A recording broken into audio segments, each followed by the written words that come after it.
Rain stitched the river into broken glass the day we buried my sister, Lucy. I was still holding the folded program when I saw my dad, Richard Carter, a man who'd spent his life polishing our last name like a trophy, step off the gravel path and wade toward the dark water.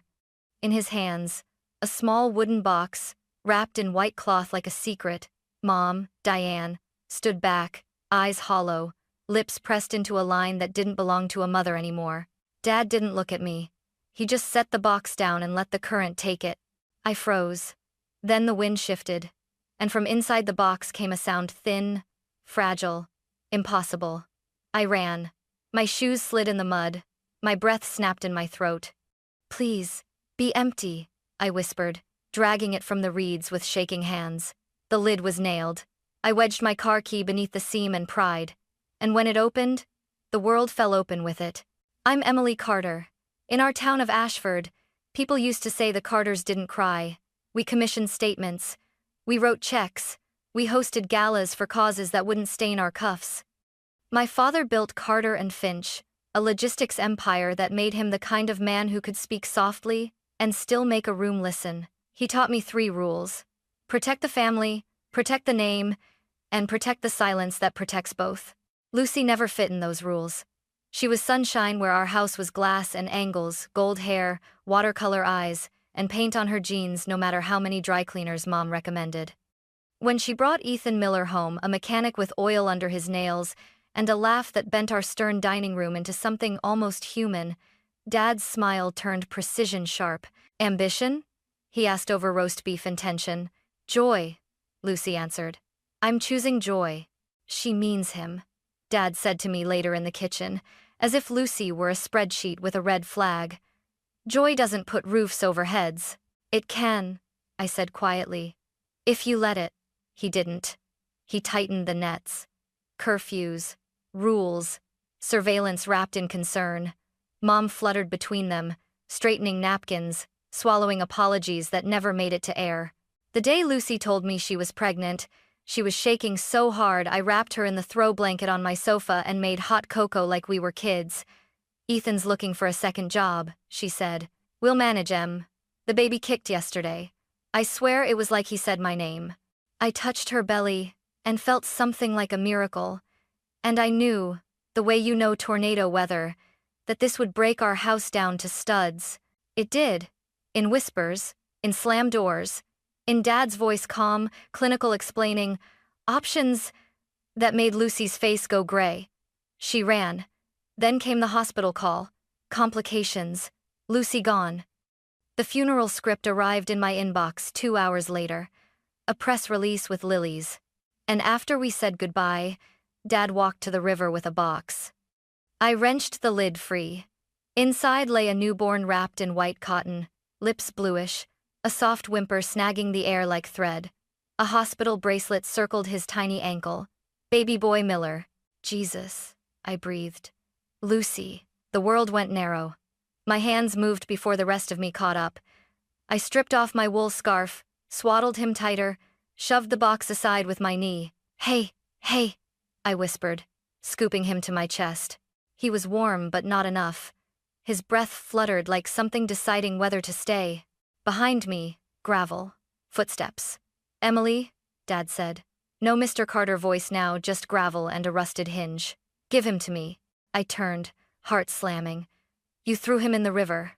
He blinked. "You don't understand. Try me."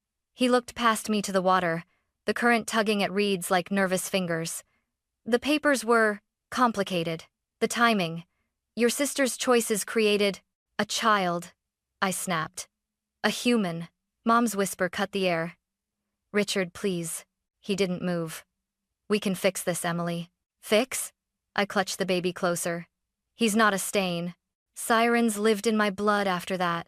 I ran for the car. Mom stepped aside without looking at me. Dad stayed where the mud met his shoes, eyes cold as ledger lines. I drove to Street Augustine's, the only ER that wouldn't ask questions first. The triage nurse, broad-shouldered, tough-eyed, took one look and shouted, "Isolette now!" She asked for the story, and I gave her a version with sharp edges sanded down. "Found him near the river," I said. "Alone." She stared a fraction too long, then nodded, already moving. You saved him. I think he saved me, I said, and realized it was true. They took him. They wrote his name as Baby Carter, because I said it fast, and with a face that said, "Don't argue." I sat in a plastic chair between a vending machine and the future, shaking so hard I spilled coffee down my coat. When the doctor finally came, he said, "Early distress, mild hypothermia, but responsive. He's a fighter." "Of course he is," I whispered. "He's Lucy's." I named him Lucas, not Luke. Lucas, because it sounded like a bridge between Lucy and us.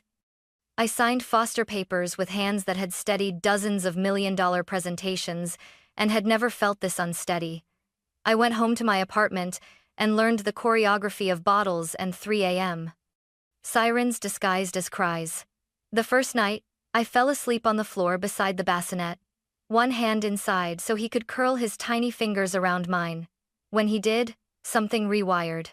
On day 3, Dad's car slid to the curb like a verdict. He didn't buzz. He appeared because men like him don't ask for doors. I met him in the hall outside my unit, Lucas, a warm weight against my chest. "Enough," he said, soft, dangerous. "You've had your moment. Give me the child, and I'll handle the necessary arrangements." Arrangements like drowning? My voice didn't sound like mine. It sounded like steel flexing. His jaw flexed back. "Like discretion. Like not turning your sister's mistake into a headline that eats our lives." Lucy wasn't a mistake. He stared at Lucas.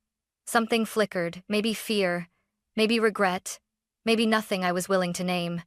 "Emily, you will regret this rebellion. I already regret every time I didn't stop you sooner." "Diane," he said without looking, because of course Mom was behind him, gray and flinching. "Tell her." Mom swallowed. Your father. He's scared." "So am I," I said, "but not of the truth." Dad stepped forward, and I stepped back. And we did that silent waltz until my door hit my shoulder blades. "You can't keep him," he said. "Watch me." "And money," he said, like it was oxygen. "You'll need it. Lawyers, child protective services, the press. I have friends." I lied. "And spine." He studied me a long time, then said, very softly, "You are making yourself an enemy of this family." I looked down at Lucas. He yawned, unbothered by dynasties. "No," I said, "I'm making us into one." The door closed between us. The lock slid home. On the other side, my father stood very still. Then his footsteps retreated. It took me a full minute to realize I was crying without sound. "You can love your family and still defend yourself from them." That became my thesis. I called Ethan. The call went to voicemail. The second call rang, and when he finally answered, I heard breath and a hollow room. "Emily?" "Ethan," I said. "You need to sit down." He didn't. He leaned against whatever hadn't been repossessed yet, and listened as I poured the river into the phone. He didn't speak for so long. I thought the call had dropped. Finally, a shattered whisper. "They killed my son." "No," I said quickly. "No." I pulled him out. "He's alive. He's safe." Silence. Then a sound I will never forget, a sound, like someone swallowing a scream. "Where?" "Street Augustine's. He's perfect." A chair scraped. A door slammed. "I'm coming." He arrived 38 minutes later, winded, eyes raw. The nurse made him scrub in, then led him to the isolette. He put his palm on the plastic and crumpled, shoulders shaking. "Lucas," he breathed. "Hey, little man." He looked at me like I'd dragged a star out of the river. "Why?" he asked. One word, the whole trial. "Because Lucy would never forgive me if I didn't," I said. "And because I didn't know how to be her sister and let him go." We made a plan in the language of people who can't afford to lose. Petition for emergency guardianship. Document everything. Copy hospital records. Keep a log of calls, threats, gifts with strings, apologies that weren't. We built a file thick enough to stop a bullet, and thin enough to hide under my mattress. Dad sent flowers big enough to rob oxygen from the room. "Congratulations on your charity," the card said. It wasn't signed. Mom sent a text at 2:13 a.m. "I'm sorry. I'm so sorry." I stared at it until the letters blurred. At dawn, Lucas opened his eyes fully for the first time. They were the exact blue of Lucy's favorite paint. He blinked, like someone waking into a world on purpose. I put my finger in his palm. He squeezed. I said, "Good morning, my tiny rebellion," and felt the sunrise. The Carter courthouse sits like a marble threat at the end of Willow Street. On the day of the emergency hearing, the steps shone wet, the sky leaden. Dad didn't join us on the walk from the curb. He waited at the doors with a lawyer whose suit cost more than my car. Mom was a pale satellite, orbiting no one. Ethan squeezed my hand. "Whatever happens," he said, "we did the right thing." "Whatever happens?" I echoed, and we went in. Family courtrooms are small on purpose. The judge, Honorable Marion Decker, wore no-nonsense like cologne. She read the file, tapped each page like a metronome, and finally looked up. "Miss Carter, Mr. Miller, Mr. Carter." "Your Honor," Dad's lawyer purred, "the Carters stand ready to assume full responsibility for this child's welfare. My client's daughter died under tragic circumstances, and in the immediate aftermath, mistaken decisions were made by distraught individuals." "Mistaken," Judge Decker repeated. Heat of grief. A sigh practiced. "My client deeply regrets." "Show me the regret," Judge Decker said. "Not the performance. Where is the mother of this child?" The air thinned. Ethan's jaw trembled, but he kept it still by will alone. "She's gone, Your Honor." "I see." The judge's eyes softened, then sharpened. "What I have is a newborn, a bereaved father of limited means, and a paternal aunt who has assumed temporary care. I also have allegations of abandonment." Dad's lawyer stood to object. The judge lifted a finger. "Sit. I'm speaking." She turned to me. "Miss Carter, do you have evidence of the child's endangerment?" "My statement," I said, voice steady because it had to be. "And a video." Dad's head snapped. "Video?" I nodded. "I have a dashcam that triggers when motion is detected near my parking space. My parents parked by the river path during the funeral procession. The dashcam caught them walking past, carrying a box. It didn't show the water, but it shows the box leaving and my father's hands empty on the return." Dad laughed, too loud. "A box could contain anything." "Then why?" I asked. "Was there a hospital bracelet on the baby's ankle with Lucy's name and Ethan's?" Silence landed like a gavel. The judge leaned forward. "Mr. Carter?" Dad didn't falter easily. He angled his body toward the bench and wore his best boardroom apology. "Your Honor, my daughter made choices that endangered this family. Her mother and I believed we were delivering the child to a safe haven. We panicked. We failed. But we can correct that now, within the family, where he'll have every resource." "Safe haven?" The judge's voice cooled. "At a river?" Dad's mouth opened, then closed, like he'd stepped on a story with a hole in it. "Stand," Judge Decker said. He did. The room held its breath. "I am not a woman you can sell narrative to, Mr. Carter. I am a woman who counts facts. Here are mine. A newborn was found in a box in a river. The child's aunt risked her safety to retrieve him. The biological father came forward. The grandparents' actions are in question. The best interest of the child is my only client." She turned to Ethan. "Mr. Miller, can you provide a stable environment?" "I can," he said. "I'm applying for a night shift at the plant. My aunt, she's a retired nurse, has offered daytime care. I'll take parenting classes. I'll take anything. Please, he's my son." "And you, Miss Carter?" "I will support them," I said. "Financially, logistically, every way. We can live as a family if the court allows." Judge Decker steepled her fingers. "And the grandparents?" I looked at Dad. He looked at me like I'd left our name out in the rain. Then, shockingly, Mom spoke. "Your Honor," she whispered, voice barely there. "We were wrong." She looked at me, then Ethan, then the empty place in the room where Lucy should have been. "We were so afraid of losing face that we lost our daughter. I won't lose our grandson." Dad stared at her like a stranger. "Diane?" "No," she said. The gentlest word she'd ever made into a wall. The judge nodded slowly. "Here is my ruling." The gavel's shadow fell before the wood did. "Emergency, legal, and physical custody is granted jointly to Mr. Miller and Miss Emily Carter, pending a full review. Supervised visitation to the grandparents, contingent on compliance with court-appointed counseling. An investigator will visit all homes within 72 hours. Next hearing in 30 days. Dad's lawyer started 4 sentences and finished none. The gavel landed. The room exhaled. Ethan covered his face with both hands and made a sound like relief learning to walk. I sat very straight because if I moved I would come apart. Dad didn't look at me on his way out. Mom did. She mouthed, "Thank you." And then, almost silently, "I'm sorry." Outside, the sky broke open and rain fell bright and clean. We ran through it, laughing like idiots, like survivors, like maybe we'd finally chosen the right storm to stand in. 3 nights later, I went back to the river alone. I needed to see where the world had pivoted. The current murmured the way it had on the funeral day, as if it didn't keep secrets so much as grind them into sand. Dad was already there. He didn't turn when I stopped beside him.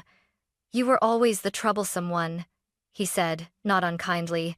"I should have known it would be you." "It had to be someone," I said. "I just got there first." He breathed in, breathed out, ruined. I was raised by a man who thought reputation was God. I sacrificed everything to that altar. You think I don't wake up hearing Lucy's voice? Do you think I don't see that box when I close my eyes? I swallowed. Then why? Because power is a corridor with doors that lock behind you, he said. Every step you're more the man who takes the next step. Until one day you're at a river holding a box and you don't know how to be anyone else. The wind lifted my hair. A car crossed the bridge.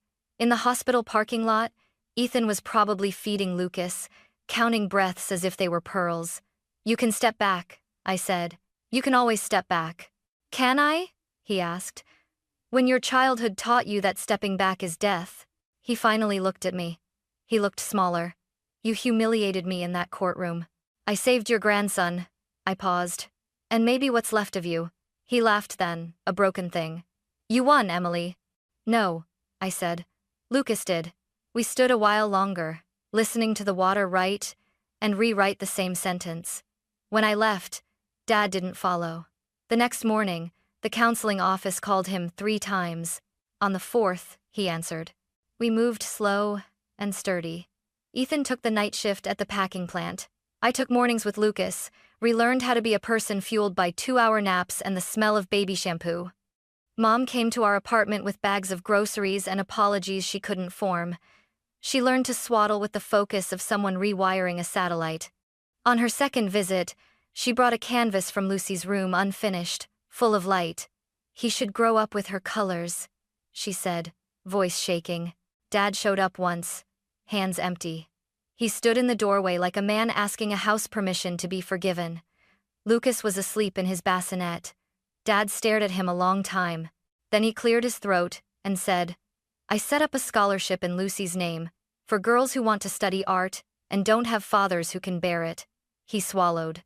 "If you'll let me, I'd like to set one up for boys with last names that don't open doors." Ethan nodded, jaw tight. "It's a start," Dad nodded back. "I will do the rest of the steps without being asked." He left a check on the counter. I didn't touch it for 2 days. Then I put it in a separate account labeled, Rivers Change Course. I made him sign an agreement that the funds were irrevocable in public. He didn't argue once. On Sundays, we took Lucas to the park. He slept through the birds. He squinted at the sky like it was a problem to solve. Ethan told him stories about engines and promises. I told him stories about his mother, how she once painted the sunrise onto our bathroom mirror because the world needed more mornings. At night, when the apartment was quiet, I wrote. Not press releases, not statements. A letter to Lucy. It began. "We nearly lost him. We nearly lost us. But I think if you can believe it from wherever you are, we're learning how to breathe." On the first clear day of spring, we brought Lucas to the river. Ethan carried him, I carried flowers. Mom came too, quiet and fragile and stubborn. Dad arrived late, hands open. We stood where the reeds bow. I placed the flowers on the water. They spun, then drifted like something letting go. "Hi, Luce," I said, "because some stories you tell out loud. He's everything." Ethan kissed Lucas's head. "You'd be proud." Mom closed her eyes. Dad opened his and didn't look away. He stepped closer, just enough, and said, soft so the river wouldn't steal it, "I'm sorry, Lucy." Then to Lucas, "I will spend the rest of my life deserving the chance to know you." Lucas stretched, a tiny fist unfurling. The wind shifted. Somewhere, a dog barked like laughter. We stood together, not perfect, not clean, not healed, but healing. Families aren't marble. They're soft tissue. They scar, they knit. I looked at the water and remembered the box. I looked at my son-nephew and saw a boy who would never be put in one. And when we left, the river kept moving, as it always does, but I swear it sounded like it was singing.